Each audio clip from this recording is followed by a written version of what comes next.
ดีดังนั้นการที่เฮาจะซอกหา x y z ก็หามาติด x ตัวนี้เนาะมันบ่มาติด x ตัวนี้ต้องอยู่ผู้เดียวดังนั้นอย่าคือเฮาปีนตัวนี้มาอยู่ฝั่งบางทีที่เฮาฮู้ใส่เลยยินดีต้อนรับเนาะเข้าสู่อาจารย์ TC เนาะมื้อนี้ก็อยู่กับไลฟ์เนาะโฮบสอบเสียงเนาะจบสั้นม.7 เนาะซกเฮียน2024-2025อันนี้ก็มาทุกๆวันเสาร์เลยเด้อถ้าน้องได้เข้ามาเนาะหรือว่าเลื่อนคลิปผ่านเนาะที่เบิ่งย้อนหลังก็ฝากกดไลค์กดแชร์ให้เนาะฝากกดติดตามผมเด้อเดี๋ยวเฮาเบิ่งนำกันเนาะสำหรับข้อที่17แล้วให้มาติด A เนาะเท่ากับ1111มาติด A กำลัง n เนาะแม่นข้อใดตัวนี้แม่นการคิดไล่มาติด A กำลัง n สำหรับให้ฮู้คำตอบเนาะเช่นเคยเนาะฝากคอมเมนต์เข้ามาได้เด้อใครเข้ามาก็ฝากทักทายเลยเนาะโอเคแต่ด้านข้อนี้ในการคิดไล่ที่จริงมีหลายวิธีเนาะในการคิดไล่1ถ้าว่าให้ฮู้สูตรเนาะสูตรมาติดถ้าว่าเฮามีมาติด A เนาะเท่ากับ A B C D เฮาจะได้ว่า A กำลัง2เนาะเท่ากับ A บวก D เนาะบวกให้กับเด็ดของมาติด A นี่คูณให้กับ I เนาะเท่ากับมาติด0ตัวนี้ I ก็แม่นมาติดทั่วหน่วยเนาะที่มีตัวประสานแม่นที่มีองค์ประกอบแม่น1001ตัวนี้สำหรับมาติด I เนาะดังนั้นถ้าเฮาใช้สูตรนี้ในการคิดไล่ก็ได้คำถามคือบ่ใช้สูตรนี้ได้บ่ถ้าบ่จื้อสูตรนี้เฮ็ดได้ใดเนาะถ้าอยู่ในสถานการณ์ห้องเสียงก็มีอีกวิธีนึงก็คือคิดไล่ปกติเลยหมายความว่าจับมันคูณกันเลยเนาะคูณไปจนฮอดมาติดกำลัง n เลยเดี๋ยวเฮาเบิ่งนำกันว่าคูณแนวใดถ้าว่าเฮาอยากได้มาติด a กำลัง2อันนี้แม่น a กำลัง1เด้ a กำลัง2ไล่มาก่อนเลยเฮ็ดได้ใดก็แม่นเอามาติด a คูณ a แม่นบ่ a คูณ a จะได้มาติด a กำลัง2ซึ่งว่า a ในที่นี้เฮาแม่น1 1เนาะแม่นบ่11ก็เอา11นี่แหละคูณกันคูณแบบมาติดปกติเลยอันนี้ถ้าว่าไผบ่ฮู้สูตรตัวนี้เด้อใช้วิธีการคูณแบบนี้เลยแถวคูณฐานน่ะแถวก็หมายความว่าเขียนขึ้นเป็นลูกศรเนาะยิงมาแล้วก็ตกมานี่1คูณ1ก็ออก1เนาะอันนี้1คูณ1ก็ออก1คือกันเห็นบ่มันก็จะกลายเป็น1บวก1เฮ็ดแบบเดียวกันเนาะแถวคูณฐานในตำแหน่งต่อมาก็จะคือเฮายิงลูกศรมาเบิ่งตรงนี้ก็จะกลายเป็นไปคูณอีหลีมันก็ออก1คูณ1คือกันน่ะมันก็ออก1บวก1คือกันเนาะเฮ็ดแบบเดียวกันเนาะแถวตัวนี้ไปคูณฐานตัวนี้มันก็จะออก1บวก1คือกันแถวตัวนี้ไปคูณฐานตัวนี้คือเก่าเนาะมันก็จะกลายเป็น1บวก1คือกันสังเกตว่าเมื่อเฮาคิดไล่บวกลบกันแล้วเนาะเฮาจะได้ว่า a กำลัง2ตัวนี้นะ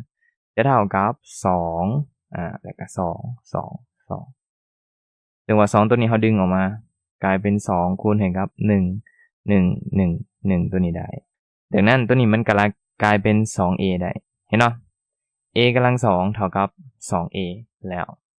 ดังนั้นจากที่เฮาฮู้ว่า a กำลัง2เท่ากับ 2a นี่ถ้าเฮาอยากได้ a กำลัง3เด้ก็หมายถึงเอา a กำลัง2เนาะหรือว่าเอา a คูณให้กับ a กำลัง2 a เฮาแม่นหยัง a เฮาก็แม่นตัวนี้ล่ะ11เนาะส่วนว่า a กำลัง2นี่เฮาฮู้แล้วว่ามันแม่น 2a เนาะดังนั้นเฮาก็เขียนเป็น a คูณให้กับ 2a กำลัง2แบบนี้ 2a ซื่อๆเนาะดังนั้นก็เลยได้ว่าเห็นบ่ a ตัวนี้มาคูณกับ a ตัวนี้อีกรอบหนึ่งก็กลายเป็น 2a กำลัง2อีกรอบหนึ่งแล้วแทน a กำลัง2เข้าอีกรอบหนึ่งเนาะก็กลายเป็น2คูณให้กับ 2a อีกรอบหนึ่ง2คูณ2ก็กลายเป็น2กำลัง2เนาะ a เห็นยังบ่ถ้าว่าไปส่องหา a กำลัง4เด้a กำลัง4ก็หมายถึงเอา a ไปคูณให้กับ a กำลัง3แม่นบ่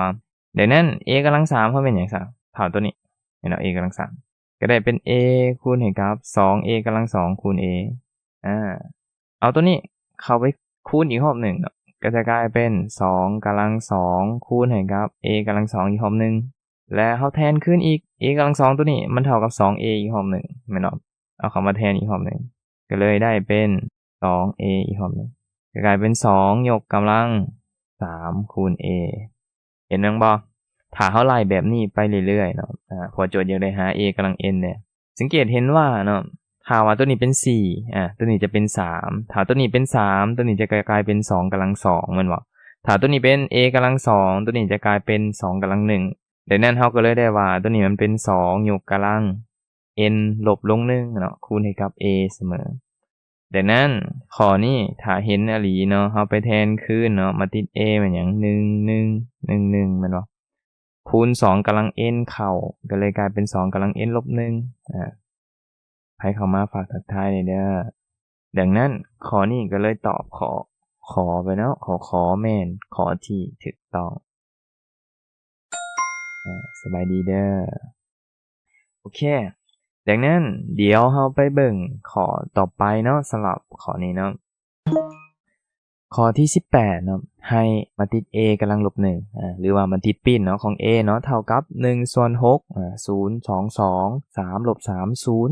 3 1ลบ2เนาะมาติด b เท่ากับ6 2 1ซึ่งว่ามาติด x เนาะก็แม่น x y z เนาะถ้าว่าเพิ่นให้สมผลเป็น x a x เท่ากับ b เนาะค่าของ x บวก y บวก z เนาะเท่ากับข้อใดตัวนี้โจทย์ยังใจดีเลยเนาะ1คือบอกสมผลมา2คือบอกมาติดปีนมาเนาะถ้าเฮาไปหามาติดปีนของขนาด3คูณ3เอาพ้องเลยโจทย์ข้อนี้ยาวแน่นอนเนาะสังเกตเนาะในการสิงจบสั้นม .7 นะมันมีอยู่40ข้อเวลาอยู่120นาทีเนาะถ้าเอานำไปหารเนาะข้อหนึ่งก็เฉลี่ยอยู่ประมาณ3นาทีแต่นั่นใน3นาทีนี่เห็นเนาะต้องบางข้ออาจจะไวบางข้ออาจจะช้าเนาะก็พยายามรักษาเวลาไว้เนาะให้มันได้ประมาณ3นาทีโอเคสำหรับข้อนี้เอาตัวนี้เนาะมาเขียนก่อน a x เนาะเท่ากับ b ดังนั้นการที่เฮาจะซอกหา x y z ก็หามาติด x ตัวนี้เนาะบ่มาติด x ตัวนี้ต้องอยู่ผู้เดียวดังนั้นก็คือเฮาปีนตัวนี้มาอยู่ฝั่งบางพี่ปีนมาก็ต้องเป็น a กำลังลบ1 b แต่ว่าขอความระวังในการปีนก็คือว่าตัวนี้มันอยู่หน้า x เห็นบ่ปีนมาตัวนี้ก็ต้องอยู่ทางหน้าของตัวที่เอามาคูณหมายความว่าอยู่ทางหน้า b อยู่ในห่างแบบนี้เมื่อเฮาได้อยู่ในห่างแบบนี้ที่เหลือแทนองค์ประกอบที่เฮาฮู้ใส่เลยก็คือองค์ประกอบเฮามีมาติด a กำลังลบ1เนาะก็เป็น1ส่วน6คูณให้กับ0 2 2มาติด a เนาะกำลังลบ1เนาะหรือว่า a ปีนส่วนมาติด b เนาะก็แทนตัวนี้ปกติโอเค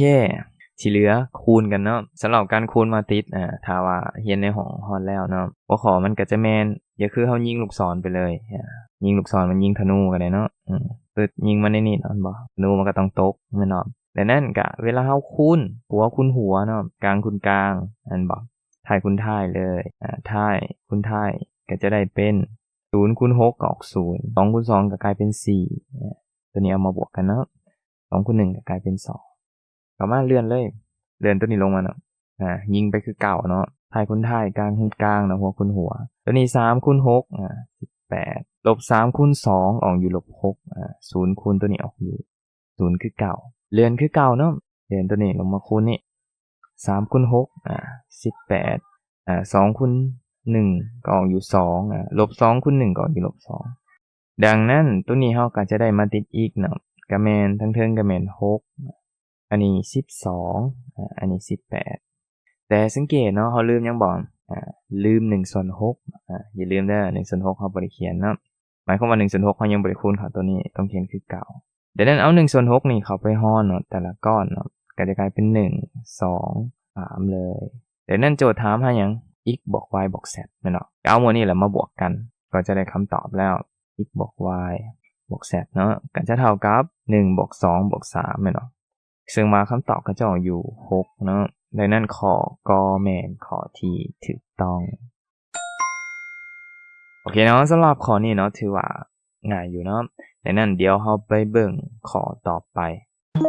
มาเบิ่งข้อที่19เนาะเงาของเส้นซื่อ y เท่ากับ -3x บวก2เนาะที่ได้จากการผันเปลี่ยนลีเนียร์ก็คือมาติด a ตัวนี้แม่น5221เนาะแม่นข้อใดสำหรับการสอกหาเงาของมาติดตัวนี้มันจะมีสมผลเนาะในการคิดไหลนะถ้าว่าเรื่องมาติดผันเปลี่ยนลีเนียร์เนาะก็จะแม่น x ขีด y ขีดนี่เข้ากับมาติด a ก็แม่น a b c d หรือว่าง่ายๆแม่นมาติดผันเปลี่ยนนั่นแหละเนาะคูณให้กับ x y ตัวนี้บอกใน1เด้อว่าตัวนี้จะเป็นเงาเนาะเงาของหยังเงาของตัวนี้ดังนั้นโจทย์อยากให้หาสมผลเส้นสื่อเนาะเงาของสมผลเส้นสื่อตัวนี้แปลว่าเฮาไปหามาเนาะสิ่งที่เฮาต้องหาแม่น x เท่าตึ๊ด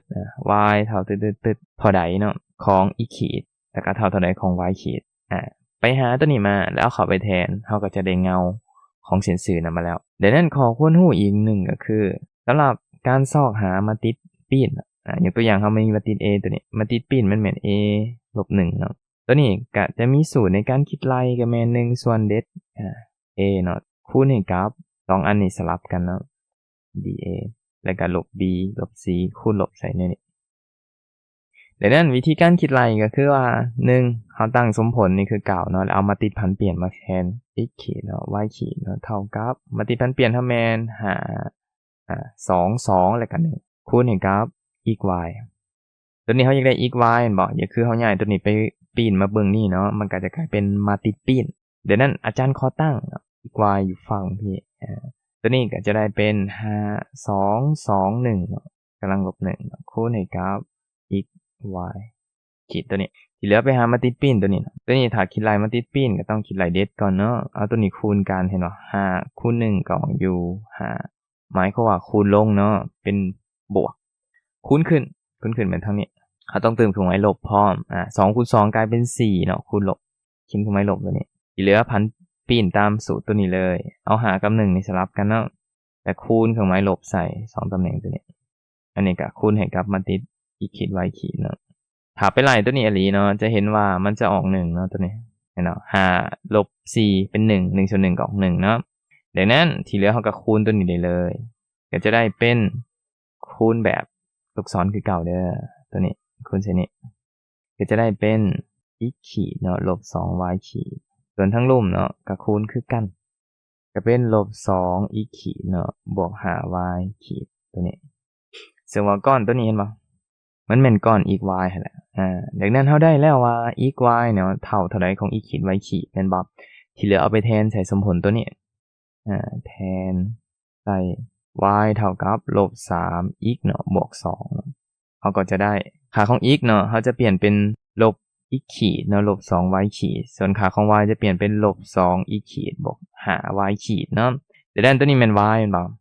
ตัวนี้แม่น y เฮาจะเปลี่ยนเป็นตัวนี้จะเขียนเป็นลบ 2x ขีดบวก 5y ขีดเท่ากับลบ 3เนาะ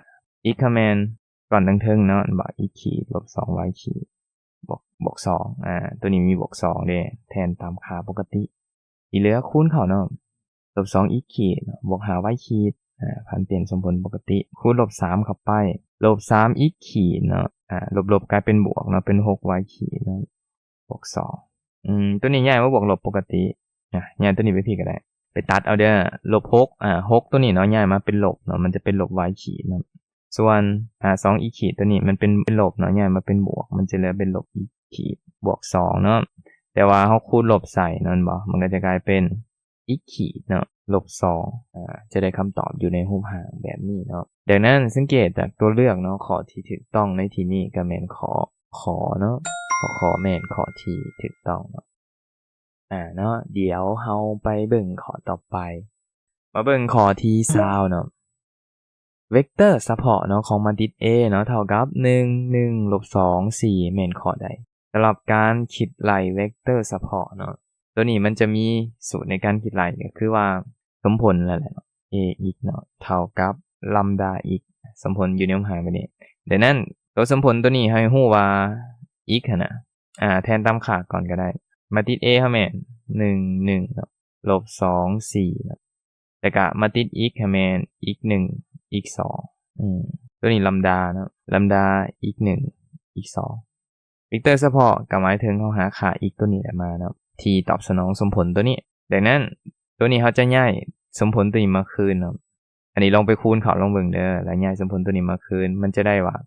ค่า x ตัวนี้เนาะติดลำดาเนี่ยมันจะลบให้ x 1ตัวนี้แล้วก็ x 2เนาะที่ติดลำดาตัวนี้มันก็จะลบให้ตัวนี้คือกันของสมผลที่2เนาะดังนั้นสมผลมันก็จะเปลี่ยนเป็นในวงหางแบบนี้ก็คือ1เนาะลบลำดา x 1บวก x 2เนี่ยขอเขียนเป็นวงปิดกาเอาเลยเนาะ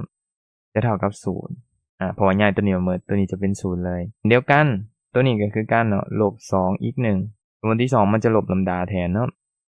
ก็เป็นบวกให้กับ4เนาะลบให้กับลำดา x 2เนาะเท่ากับ เมื่อได้สมผลในมุมห่างแบบนี้เนาะเราต้องไปหาก่อนจะหาเวกเตอร์ซัพพอร์ตต้องหาลัมดามาก่อนดังนั้นในมุมห่างสมผลตัวเนี้ยน่ะการที่มันจะมีใจผลได้ก็ต่อเมื่อเนาะเพราะว่าอีกตัวเนี้ยมันต้องต่างศูนย์จะมีใจผลได้ก็ต่อเมื่อมาติดตัวนี้ก็หมายถึงสัมประสิทธิ์ของอีก1อีก2นี่แหละเนาะมาเขียนในมุมห่างมาติดเด้อ1ลบตัวนี้กับ1ลบ2 4ลบลัมดาตัวนี้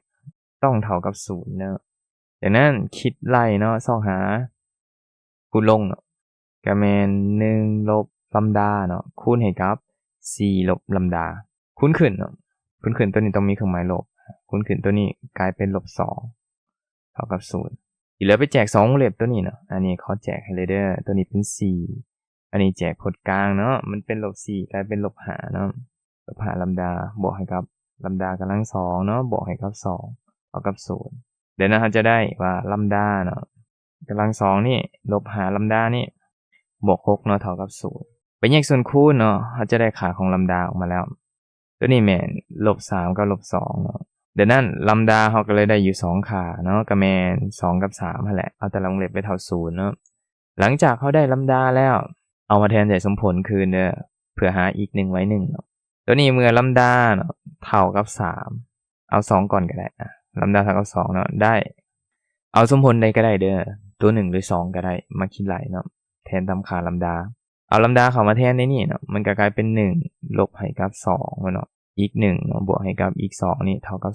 0ดังนั้นเมื่อไล่ตัวนี้เนาะตัวนี้มันจะมีค่าเท่ากับลบ1มั้ยเนาะก็เป็นลบอีก1นั่นแหละแสดงว่าเราได้อีก2นี่เท่ากับอีก1เลยแล้วเมื่ออีก2เท่ากับอีก1อีกใจผลที่1เฮานี่หรือว่ามาติดหรือว่าเวกเตอร์ซัพพอร์ตที่1นี่เฮาให้อีกเป็นหยังก็ได้เนาะที่มันพัวพันกับเงื่อนไขของใจผลนั่นน่ะดังนั้นเอากำหนดเองเลยเนาะที่เป็นอาจารย์จะให้เป็น1เนาะก็หมายความว่าถ้าว่าอีก1เป็น1เนาะอีก2ก็เป็น1คือกันก็เลยได้1แบบนี้เช่นเดียวกันสไลด์ก็แม่นให้1นั่นแหละเนาะลัมดาเท่า3เนาะก็จะได้เอา3เข้าไปแทนในนี่คือกันน่ะก็เป็น1ลบให้กับ3อีก1บวกให้กับอีก2นี่เท่ากับ0ตัวนี้ไปลบกันเนาะก็แม่นลบ2ดังนั้นเฮาย้ายไปเลยจะได้อีก2เท่ากับ2อีก1ตัวนี้คือกันเนาะอีกตัวนี้2ตัวนี้กำหนดปกติเลยก็จะแม่นเท่ากับถ้าว่าเฮาให้อีก1เป็น1เนาะเข้าไปแทนนี่เนาะอีก2ก็จะกลายเป็น2เห็นบ่อีก1เป็น1ก็เป็น2คูณ1ก็ออก2ดังนั้นข้อสังเกตก็คือว่าเห็นบ่เวกเตอร์ซัพพอร์ตที่เฮาหามาได้ของมาติดนี่ก็มี2ค่านี่ดังนั้นข้อที่ถูกต้องในที่นี้ก็แม่นข้อกเนาะข้อกแม่นข้อที่ถูกต้องโอเคเนาะสำหรับข้อนี้เนาะบ่